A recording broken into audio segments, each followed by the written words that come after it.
저희들에게 대한민국을 지키라고 부탁하고 계십니다. 우리들이 고인의 명예를 지켜드리고 고인의 뜻을 이어 대한민국을 지켜야겠습니다. 그동안 사상, 역사 바로세우기 운동은 수명이 다해가고 있었습니다.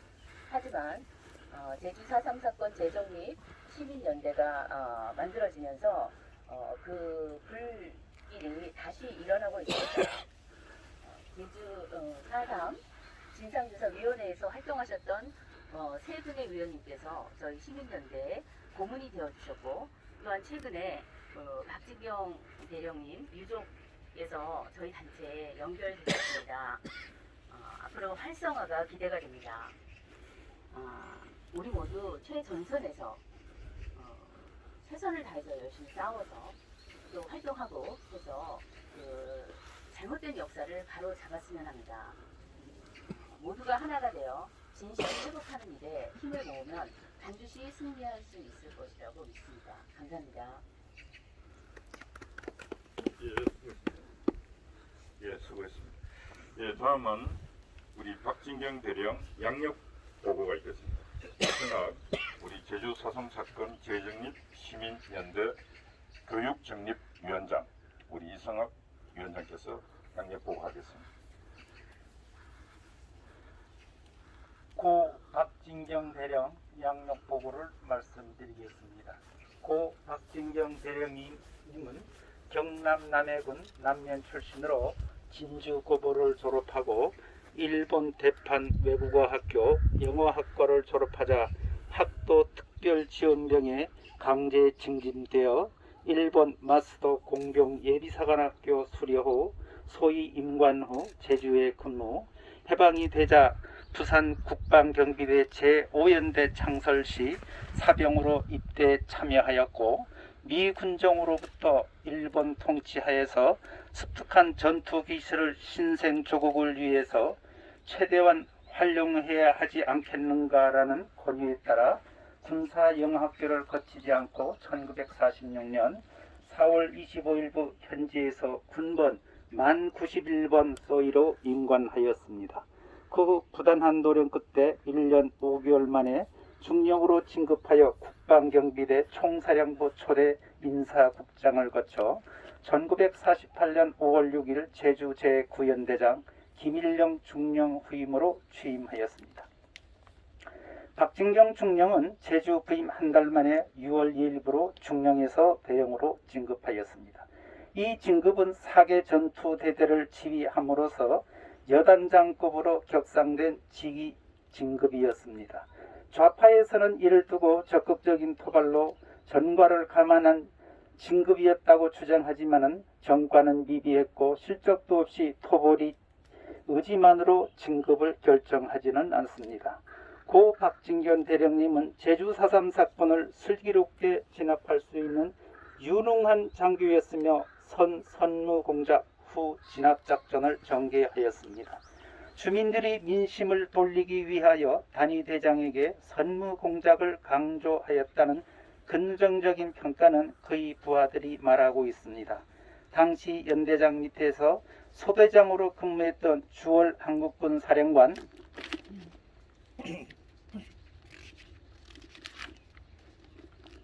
최명씨는 증언하였습니다. 박진경 대령님이 제주도 재임 기간은 1개월 13일, 43일에 불과합니다.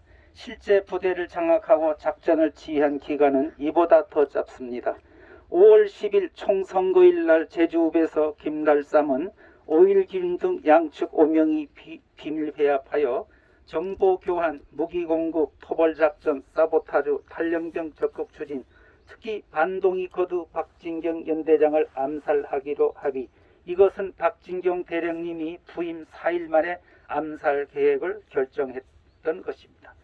제11연대장 박진경 대령이 1948년 6월 17일 저녁 제주 읍내에 있던 그의 진급 축하회는 제주도지사가 마련한 자리로 미군 장교와 11연대 참모 그리고 통일부에서 파견된 장교 등이 참석 가운데 요리제 욕성정에서 성대하게 열렸다고 합니다. 박진경 대령은 자정무렵 다른 참석자들보다 먼저 부대로 돌아와 1948년 6월 18일에 제11연대 본부에 위치한 영내의 집무실에서 마련된 침실에서 잠이 들자 남로당 뿌락치 군인에 의해 암살되었는데, 박진경 대령이 암살된 제11연대 본부는 당시 제주농업중학교에 위치하고 있었습니다. 6월 18일 새벽 3시 15분경 모슬포 주둔 제3중대장 문상길이 주시를 받은 손선호 하사 등 일당 8명이 침실 밖에서 일부가 경계를 하는 동안 일부는 창문을 열어 손전등을 비추고 취침 중인 박진경 대령을 부산 오연대에서 파견됐던 손선호 하사는 애만총으로 저격하였습니다. 위생병이 달려와 울면서 시체를 씻어냈는데 애만 총탄이 심장과 두개골을 정확히 관통하였습니다. 직접 총을 쏜 사병은 울면서 박진경 대령이 피를 씻어냈던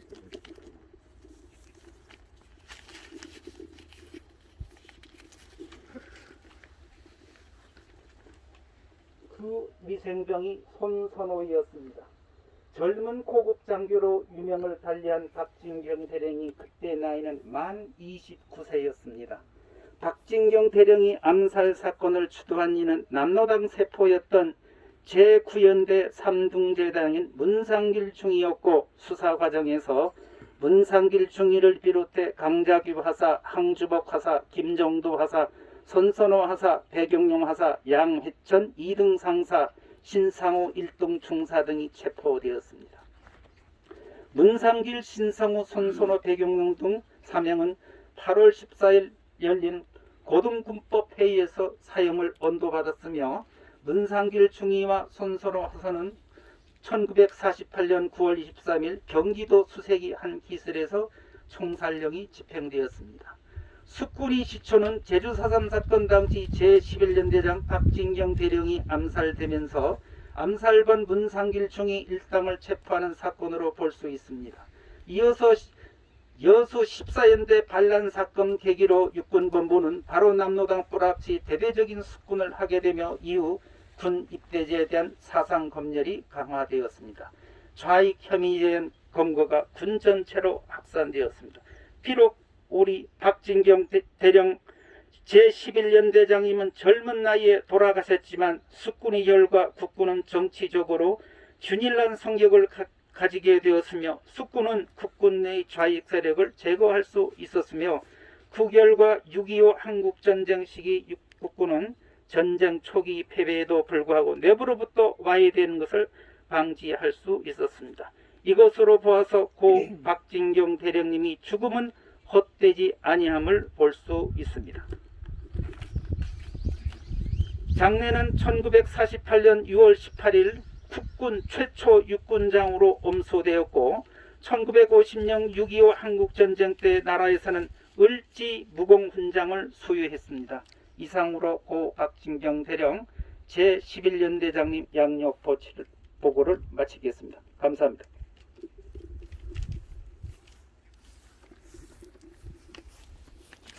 예, 수고하셨습니다. 다음 순서는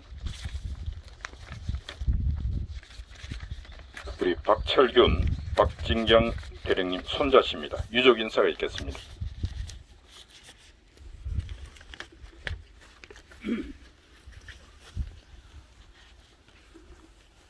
예, 여러분 안녕하십니까. 저는 박진경 대령의 양손자인 박철균입니다. 저희 아버님이 돌아가신 이후에 그때 이제 부산 중학교 학생이셨는데 양자로 입적이 됐고, 아버님도 군문의 길을 가셨지만 저 역시 2019년 1월까지 33년의 군 생활을 마치고 지금 국방부 공무원으로 이제 재직 중에 있습니다. 그 할아버님 73주기 추모식을 주관해 주신 제일 먼저 말씀을 하셨던 시민연대 전민정 대표님, 시민단체 관계자 여러분 깊은 감사를 드립니다.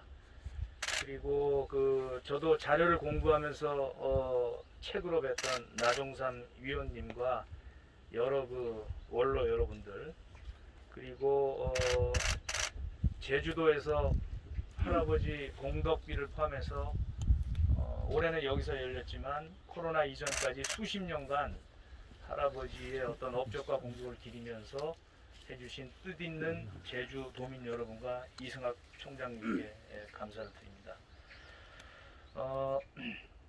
해방 이후 대한민국 정부 수립 전까지의 상황은 대한민국 정부를 수립할 수 있느냐 없느냐 하는 그야말로 국가적인 위기 상황이었고, 미국의 비교적 중립적이고 객관적인 역사학자인 알란 R 밀레라는 분은 그의 책에서 탱크가 38선을 넘어서 본격적인 전투가 일어나는 전쟁은 1950년 6월 25일이었지만 실질적인 전쟁은 1948년 4월 3일 제주도에서 아주 조직적이고 주도 면밀하고 전면적인 시민 남로당의 공격에 의해서 그 공격의 대상은 시민단체, 미 군정, 경찰이었죠. 시작되었다. 4월 3일 이후를 전쟁으로 정의한 것입니다. 그러한 전쟁 상황에서 미 군정이 최초에는 치안 상황으로 판단을 했다가 도저히 걷잡을 수 없는 상황으로 전개가 됨으로써 국방경비대가 투입이 됐고, 국방경비대는 사태 안정, 질서 회복 이런 차원에서 대반란 작전을 했던 것입니다.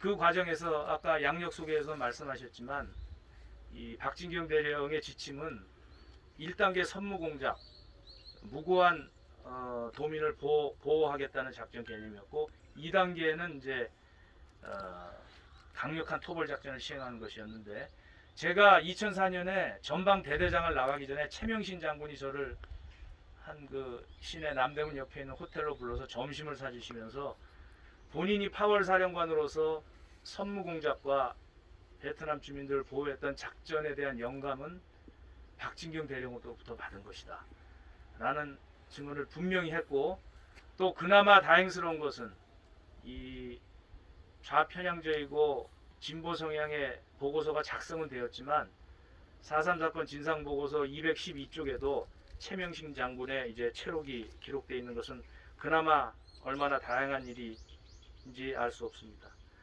저희 가족의 입장에서 보면 할아버님이 태어나신 경상남도 남해군 남면 홍현리의 반농 반어천의 도송산 자락의 자그마한 마을 집은 굉장히 평화롭고 조용한 곳이었습니다. 그리고 저희 친할아버지인 박진용, 저의 그 증조 할아버지인 박병초롱의 5째 아들로 가장 집안에서 성실하고 유능하고 온화하고 책임감이 강한 미래가 기대되는 청년으로 성장을 하다가 이 나라가 광복이 되면서 내가 뭐 일본군 장교였지만 사병이면 어떠냐라는 그 구국의 일념으로 주변에서는 다들 뭐하러 군인 하려고 하느냐, 영어도 잘하고 공부도 했으니 다른 일 하는 게 어떠냐라는 권유가 있었지만 스스로 군인의 길을 택하셨고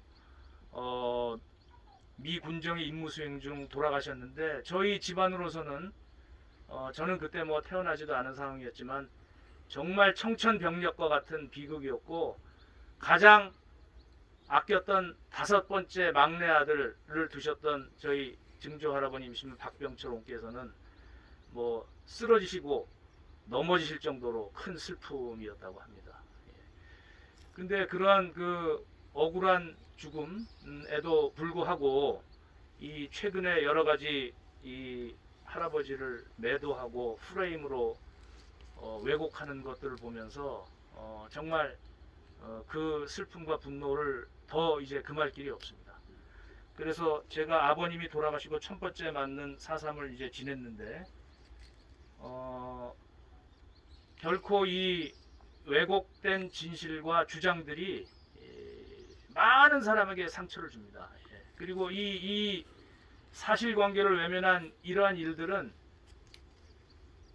역사 속에 계속 어떤 다툼으로 남을 것입니다. 많은 사회적 에너지와 정열을 쏟아붓게 하면서 필요 없는 논쟁을 만들어낼 것입니다. 이것은 반드시 바로 잡아야 하고 정치적으로 이것을 완전히 우리가 원하는 수준까지 바로잡기에는 많은 시간이 걸릴 수 있다고 봅니다. 그래서 다양한 분야에서 학문의 영역에서 과학의 영역에서 제대로 된 주장들을 계속 이어나간다면 언젠가는 바로잡히는 날이 오지 않을까 기대를 해봅니다. 그래서 오늘 여기 자리에는 조선일보의 학술 전문위원이시면서 기자이신 김기철 위원님께서도 오셨는데 여기 있는 모든 분들의 뜻이 하나로 잘 합쳐져서 작은 곳에서부터 성과를 이루고 그 성과를 통해서 속도는 느릴지라도 천천히 바른 방향으로 나갈 수 있는 그런 계기가 됐으면 좋겠다고 생각을 합니다. 저희 유족들도 앞으로 할아버지와 관련된 일에 한해서는 적극 협조하고 여러분들의 활동을 지원하도록 하겠습니다. 감사합니다. 저희들 4.3년대가 발족한 지는 채 1년도 안 됩니다만은 그동안 많은 성과를 이루었습니다. 근데 저는 이 박진경 대령의 그 암살 사건을 보면서 이것이 얼마나 왜곡되고 잘못되었는가를 바라보면서 여기에서 우리나라의 자유민주 체제가 무너졌구나, 역사 전쟁에서 패했구나, 그런 걸 많이 느끼게 됩니다.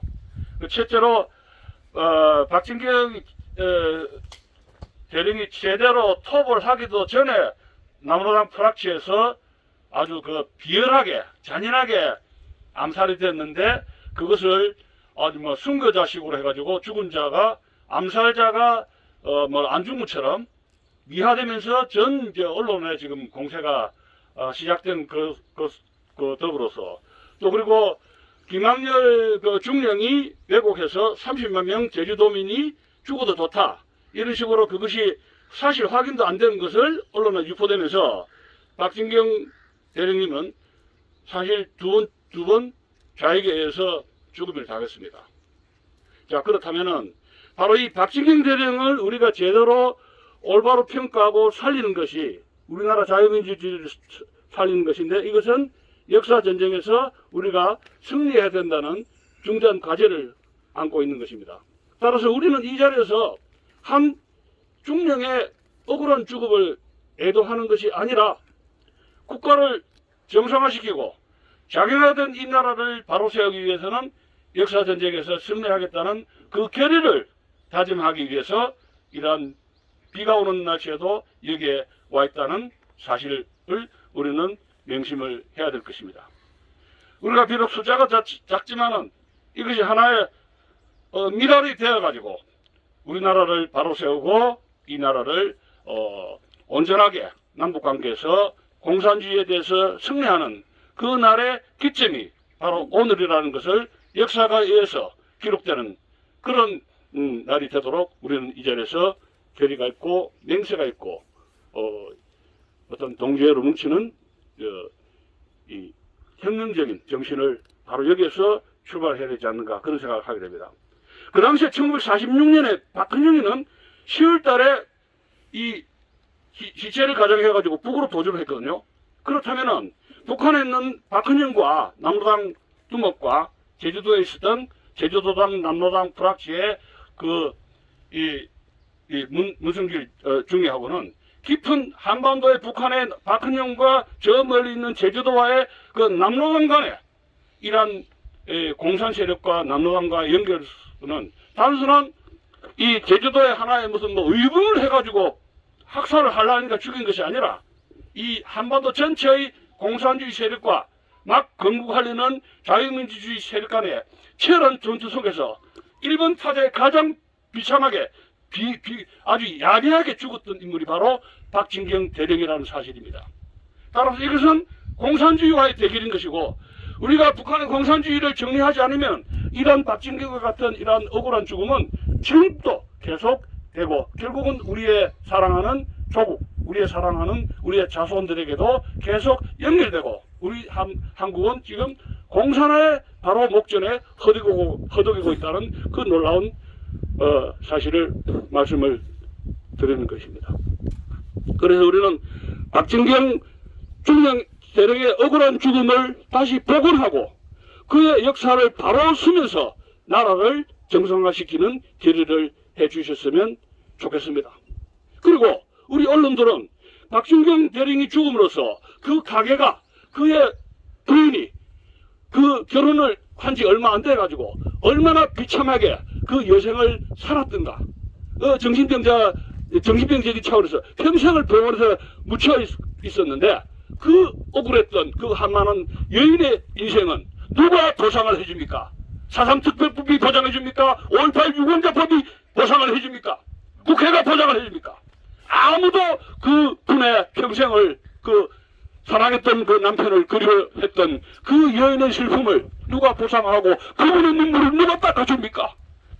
우리가 또 이제는 돌아가신 그분들의 가족을 위로하고 살아계신 분들 또 오늘날도 우리나라를 위해서 목숨을 바쳤던 군대와 경찰 그분의 유가족들을 눈물을 닦아주는 우리 운동 바로 여기에서 시작해야 될 줄로 알고 있습니다.